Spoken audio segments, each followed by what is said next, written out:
राधे राधे मित्रों।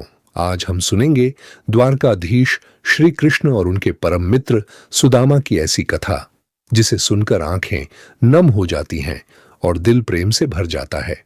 मित्रों, दुनिया में धन से बड़ा अगर कुछ है तो वह है सच्चा प्रेम। और यह कथा उसी प्रेम की पहचान है। बहुत समय पहले उज्जैन के पास महर्षि संदीपनी का आश्रम था। वहीं पढ़ते थे दो बालक। एक थे यदुवंशी राजकुमार श्री कृष्ण और दूसरे थे गरीब ब्राह्मण पुत्र सुदामा। लेकिन मित्रों, दोनों में कभी ऊंच नीच नहीं रही। कृष्ण सुदामा को अपने हृदय से लगाते थे। एक दिन गुरुमाता ने दोनों को जंगल से लकड़ियां लाने भेजा। अचानक तेज तूफान आया, बारिश शुरू हो गई। दोनों भीगते रहे, लेकिन सुदामा ने कृष्ण का हाथ नहीं छोड़ा। पूरी रात पेड़ के नीचे बैठे रहे। सुबह गुरुजी आए और बोले, वत्स, तुम दोनों की मित्रता अमर होगी। अध्याय 2। समय बदल गया। समय बीता। कृष्ण द्वारका के राजा बन गए और सुदामा बहुत गरीब ब्राह्मण। घर में खाने तक को अन्न नहीं था। पत्नी सुशीला कई दिनों तक भूखी रहती। बच्चे रोते, लेकिन सुदामा कभी किसी से मांगते नहीं थे। एक दिन पत्नी ने कहा, स्वामी, आपके मित्र स्वयं भगवान श्री कृष्ण हैं। एक बार द्वारका जाकर मिल आइए।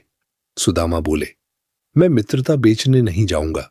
पत्नी की आंखों में आंसू आ गए। कहने लगी, मैं धन नहीं मांग रही, बस अपने मित्र से मिल आइए। अध्याय 3।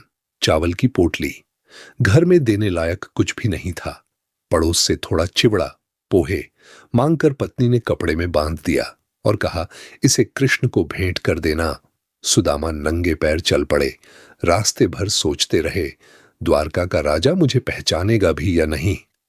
अध्याय 4। द्वारका का महल। जैसे ही सुदामा द्वारका पहुंचे, चारों ओर सोने के महल, राजसी वैभव। सैनिकों ने रोका, लेकिन जैसे ही कृष्ण ने सुना सुदामा आए हैं, भगवान सिंहासन से दौड़ पड़े। मित्रों, भगवान कृष्ण नंगे पैर दौड़े और सुदामा को गले लगा लिया। पूरा दरबार देखता रह गया। भावुक संवाद। कृष्ण रो पड़े। मित्र, इतने वर्षों बाद याद किया। सुदामा की आंखों से आंसू बहने लगे। कृष्ण ने स्वयं उनके पैर धोए। रुक्मिणी जी आश्चर्य से देखती रहीं। अध्याय 5। प्रेम की भेंट। कृष्ण बोले, मित्र, मेरे लिए क्या लाए हो? सुदामा शर्माने लगे, पोहे की पोटली छिपाने लगे, लेकिन कृष्ण ने झट से छीन ली और बड़े प्रेम से खाने लगे। कृष्ण बोले, मित्र, आज इतना स्वाद पहले कभी नहीं मिला। अध्याय 6। बिना मांगे सब मिल गया। सुदामा कुछ भी नहीं मांग पाए। वापस लौट पड़े। रास्ते भर सोचते रहे। मैं मांगना ही भूल गया। लेकिन जैसे ही अपने गांव पहुंचे, देखा झोपड़ी की जगह महल खड़ा है। पत्नी सुंदर वस्त्रों में खड़ी है। सुदामा समझ गए, यह सब कृष्ण की कृपा है। अंतिम संदेश। मित्रों, भगवान को धन नहीं चाहिए, उन्हें चाहिए सच्चा प्रेम, जिसके मन में छल नहीं, जिसके हृदय में भक्ति है। कृष्ण स्वयं उसके जीवन में आ जाते हैं। भावुक समापन।